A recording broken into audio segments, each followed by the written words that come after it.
The first thing we wanted to talk about today is the thing that everyone is talking about on the internet, which is that ChatGPT, within their existing 4.0 model, have unleashed a completely new image generation tool. And it's way, way, way better than the previous one, and way, way, way better, really, than any of the non-specialized image generation tools out there. And, I think, at least for me, and guys, I'd love to get your thoughts. It feels like it's finally crossed that uncanny valley from, hey, this is generating cool images that are not actually that useful, to images that are like, wow, this is really impressive. And I can see how I can use this in my life and in my work in a bunch of different ways. Yeah, I'm not sure if it's better in the sense that the images are better, although it's got a little of that depending on the model you're comparing it to. I think where it's more interesting is that it's far more precise. So you can ask for very, very specific things, and it more or less will follow your instructions quite closely. And then perhaps even more importantly, you can ask for very, very specific changes to some degree. And the demo is that it worked better than it's working for me. It will keep the other elements consistent while changing just the thing you wanted to change. And so, for example, we might say, generate an image of a cow. And you might say, okay, I want that same image, but with a transparent background. Okay, now I want the cow purple. And in theory, and I'm stressing in theory because it doesn't always work, the cow will be the same, but the background will be transparent, and then the cow will be the same, and the background will stay transparent, but then the cow will go purple. And so that it's become really much more of a utility, a tool that designers or at least people with an intent can follow. And I think that's the key. Is sometimes intent gets lost in these models. It sometimes just lets go of your intent and starts to go off a little bit on a tangent. It forgets some of the prior context, the prior constraints. And I'm talking the text responses as well as the image responses. Straight after launching that with image generation, they also, I believe there was sort of like a model upgrade in there where they actually made 4.0 generally more directable and more obedient, if you will. And so the overall thing is a little bit hews closer to your intent, stops drifting off your intent. We've already started using it for our thumbnails. We've already offloaded some of our thumbnail work to other more creative, more higher end work. So well, I'm very excited about it. It's very cool. What do you reckon, Hooman? Look, the internet was on fire, right? And I think Sam was joking around that here, the servers were proverbially melting. They might quite literally have been melting. I don't know how they set up the processing there, but I can tell you, I think for me, what the signal is they're serious. They're going to invest in this as a core capability. And I think we kind of alluded to this earlier in some of our chats. If I'm a startup and I was working on image generation, I'm thinking twice about the future. It really, really is a great capability. And to your point, it's not perfect. I also, spent quite a bit of time playing around with it. For the first time, it feels like you can direct it a bit. I also had that same kind of aha, because when you were using Dolly and whatnot, you would sit there and just like over and over again, and I just found myself defaulting down and going using some of these better tools like a Midjourney or what have you. But now I think I can actually do quite a bit more work within the ChatGPT ecosystem, and that's new for me. I usually have to go to these other tools and specialized models, and so that could also be the beginning of a sea change where you do stay within their ecosystem. You don't have to go to some of these specialized models and tools, which, again, back to if I'm a smaller startup, and small these days might not be that small, but I wouldn't want to be someone who raised $100 million against these guys if they're going down that road. Yeah, and I know that's something, Herman, you wanted to return to a bit later in this episode, but yeah, I completely agree. This thing is now, you can use it to design social media ads and, do mock-ups and prototypes. Classic disruption, right? I think before, for most cases, the tool just wasn't quite there. Like, it was a novelty and a gimmick, right? Like when DALL-E 2 came out, everyone started doing AI generated images on their social media posts, and then realized that they just made them look like AI slop, and they stopped doing it. This time, like, oh, okay, this is just gonna, it's definitely going to kill stock photography. It's also going to kill a whole bunch of low-end design work. And that's classic disruption, right? Because sure, the designers can continue to move up market, but it's dangerous. And definitely if you're a startup that is trying to also disrupt things like design, then you're in a very dangerous situation, because ChatGPT is really pretty good. We mentioned the startups, but also think of you look at Firefly with Adobe, you look at some of the larger players with their homegrown models, I have to believe that they're probably reconsidering how and where do they invest versus partner with these open AIs, given the pace of innovation. I mean, it's a materially better experience. And to your point, Yaniv, it was a toy, in my opinion. Like you would play around with it, and everyone would be posting these AI generated images, and it was fun, and you can use them. But it wasn't really something that I think people are using seriously. I think people will use this more seriously, and I think because of that, it's I don't know if it's a next version or one more version. You can see the terminal point for this, and so I do think the other implication is if you're a larger company, mid-sized company, and you were thinking about doing something internally, you might be rethinking and saying, hey, maybe we do have to use their API. Maybe we should just bet on their rate of change on progress versus us doing it internally. It's becoming a designer that you can give direct instructions to, and the designer, follows those instructions. The phrase that keeps coming to mind for generative AI stuff these days is the uncanny valley. We talk about it on many of the shows. I think a couple of shows ago, we talked about the uncanny valley with voice. Now we're talking about the uncanny valley with essentially a designer. And as you said, when you first see these things, the first few generations, it's miraculous and it's exciting and it looks so cool. But when you go to use it for real utility, real use cases, you realize it's actually in that uncanny valley where it's not directable, it's not precise, it's got this weird sheen to it. But now it's becoming a tool. It's maturing. It's precise. And one other aspect none of us have talked about yet is it's capable of generating text. So if you've ever used these things in the past, it creates essentially like just weird symbols that sometimes look like text, but the words are broken. It's sort of like what it used to do with fingers and arms. All of a sudden you have a sixth finger or a third, only three fingers. And so it would never really generate text with any kind of consistency. And now it's able to actually write out entire paragraphs of text as part of the image. And that's just wholly new and incredibly valuable and powerful. So just to button this up for what we're doing on the show, for example, we have a thumbnail team, and they spend a lot of time making thumbnails. The instructions to them now is, if we can zero out your thumbnail work and get you guys to do other really creative graphic design work that you weren't doing before to make the show more productive, that's what we want to do. So we need you guys to get really great with this tool and basically work yourself out of a job here so that we can do something else more productive. And I think companies, they're not going to want to go shed their stuff. They're going to want to ask themselves, how do we get 10x more productive here? And that's the promise of the 10x, 100x AI economy. And so let's see what happens. Just before we move on from this image generation, there's one other topic within that scope that I wanted to discuss, which is, we're talking about how this is really serious and useful, but of course, the internet being the internet, what happened was a massive flourishing of memes when this happened. And the meme that really took over the most was this sort of Ghiblify everything. So for those who are familiar with Studio Ghibli, is a sort of Japanese high art animation studio. And it turns out that ChatGPT, the new image model, is really good at taking any random image or any concept and making it look like Studio Ghibli. And that spread everywhere on the internet. And it was cute and fun. But then there was a backlash, right? Both from Studio Ghibli itself and from many artists talking about, in a sense, this copyright theft, or is it copyright theft? This idea that the models were trained on the work of Studio Ghibli. I think that is the case, given the fidelity of the generation, without their permission.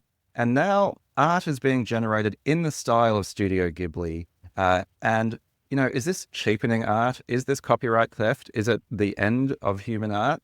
Like, where do we stand on all of this? I think this is going to be probably one of the biggest, it represents a larger debate on what is IP and what do we own and where the boundaries start and stop. I mean, we had this in music. We've had this in art already. This is I would say continuation. Like when there's the classic, Vanilla Ice with the backbeat of Queen and like, what point, I mean, it's a baseline, right? Like how much can you own, right? And so in some cases, the courts have found that, okay, you can. And actually, I think there was some payment that had to be made by Vanilla Ice's record label to these folks. But, when I look at this group, like I could argue that Studio Ghibli is ripping on anime. I mean, like somebody there was somebody who created anime, and that person could say, well, all of you guys are ripping me off. And so I think we have this like recursive problem, which is like everything is derivative. The question is like, what level of derivative work are we willing to accept as a society so we can have a functional economy? And that is a very difficult question. Yeah, remixing culture has been part of society since, the caveman days and caveman drawings. I've forgotten more than I remember about Lawrence Lessig and his lectures about copyright and Creative Commons.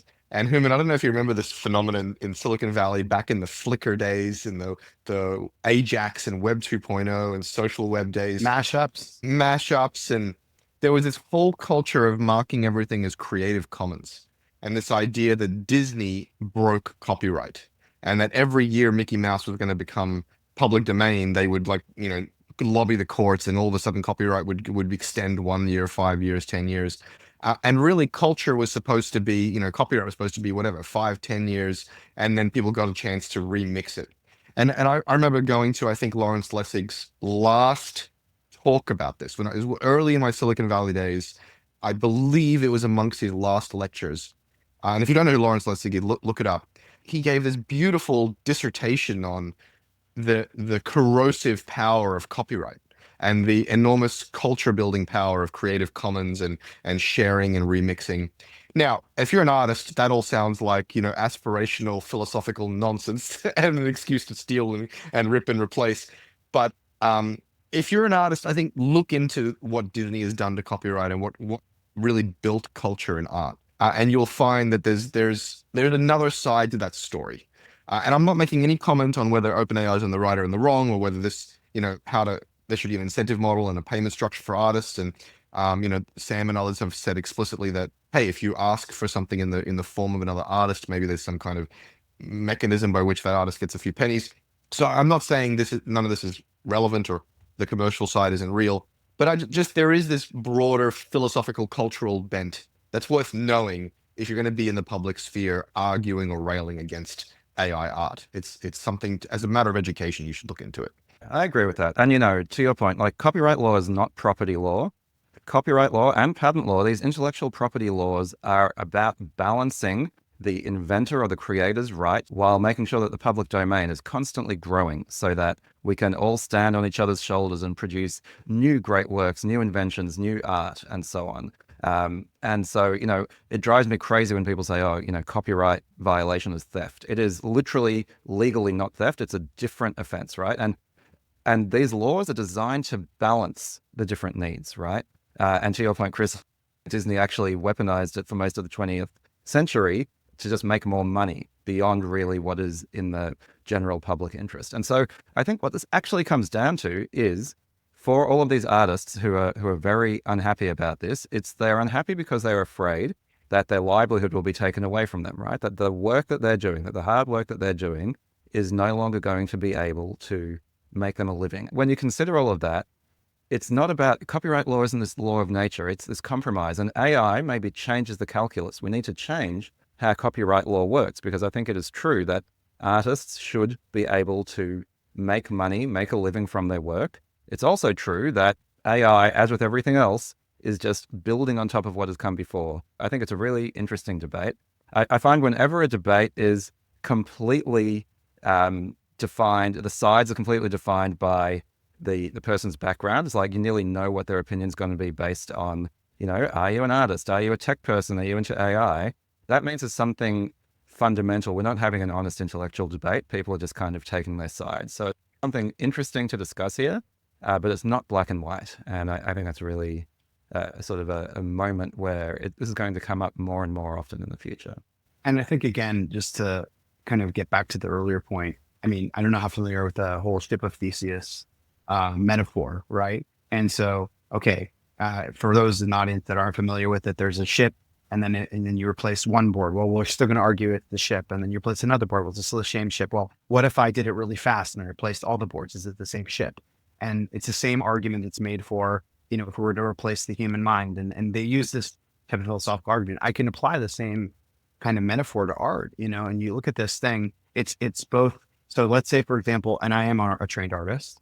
I would to draw, in the style of that studio, and I post it. I think people would say, "Wow, that's really great," and I don't think the studio would care. Or if I were to be inspired by it and to kind of move in that direction, maybe they wouldn't care. I think part of the reason that they care is because of the scale at which the art can be produced.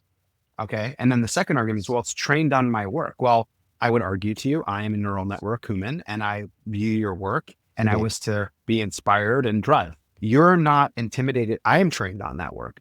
You're not arguing that I can't be doing that. I think it's, again, the scale of the production of the system. And so, again, the open question is, how do you treat AI as a learning system? Because people are saying, well, you're taking my data. Well, I could argue the same thing anytime. I could go on the internet, and I used to do this as a young person. I would copy and learn the styles of all these comic book artists, and I could draw like Jim Lee or Rob Liefeld or whatever. Well, are they going to come after me? And so there is a really, really interesting set of when does a work, what is it? When is it data that you're trained on, and how do we treat this intelligence? And then what are those rights? And I don't believe that that's going to be a very easy discussion. To your point, I think we have to protect the rights of people to work, but we also have to use some level of discretion. Say, you know what, maybe some of these protection, the copyrights and whatnot, are probably not going to be the protection of the future. My contention is this. I think actually the value of the art is less about the style and more about the limited supply. And it goes back to kind of the crypto arguments of, okay, well, if I could verify that this is actually from this artist and it's a limited edition, how many people have prints of Pablo Picasso? Who cares? Exactly. You want the original. We care about the original work. In some way, it might be like when social came out and everyone was mad that everyone was sharing their content without permission. Now people are begging people to post links to stories to drive traffic. Maybe similarly, artists say, wow, this is great. Like, how many people didn't know about this studio? And all of a sudden their profile goes up and all of a sudden people want this limited work. They want the real thing. So it may have an inverse effect where they actually want AI to be trained on it. So it's going to be interesting to see it all play out. What people want is not the illustration style. What they want is the story of, Hal's Moving Castle or what have you. They want the art, the soul of what's getting done. And just to put a button on what you're saying there, like you're talking about, this is the difference of scale, not a difference of type. And so this is something that's been happening since the beginning of time. It's just when it starts becoming, at global scale and at AI speed, it starts to feel different, but it's actually the same mechanism, just occurring at a much, much faster rate. One last thought on this. It's been mentioned a number of times over the last 2 years since the ChatGPT moment, but it's obviously worth mentioning again here. It is fascinating that we all imagined that AI would first take the boring, mundane, scientific, like number crunching jobs first. And it is this irony of ironies that the first jobs really being taken are the creative jobs. The jobs by these engineers, which we all got retrained to be engineers, by these artists, by these poets, by these copywriters. In the history of like ironic things, of unexpected things, of things that happened in the exact opposite way than we all wondered or assumed they would. It's quite fascinating. It's our ability to predict is very, very limited, especially in today's day and age. And I think it's going to get worse, actually. I think people need to start to prepare and have a more humble perspective that as these things are accelerating, actually the entropy in this particular system is going to get far worse. And I think all these people who are self-described futurists and all that stuff, it's a bad job to be in right now. It's going to get worse and worse. Your predictions are going to be lower and lower fidelity. I mean, to be fair, Hooman, it's always been a bad job. Who was it? I think it was a Yogi Berra quote, right? Predictions are hard, especially about the future. Always been true, right? And we like that humility. It's interesting because many jobs are actually about predicting the future, about if you're a product manager, predicting how a user will react. If you're a capital allocator, predicting about what markets and startups will succeed. And if you're a futurist, about pontificating and writing and publishing things that people like. This is a serious problem. Now, we've talked about it many times. We're not going to talk about it much more today, but you're right. Entropy is increasing. Rate of change is accelerating. I think everyone's job is at risk.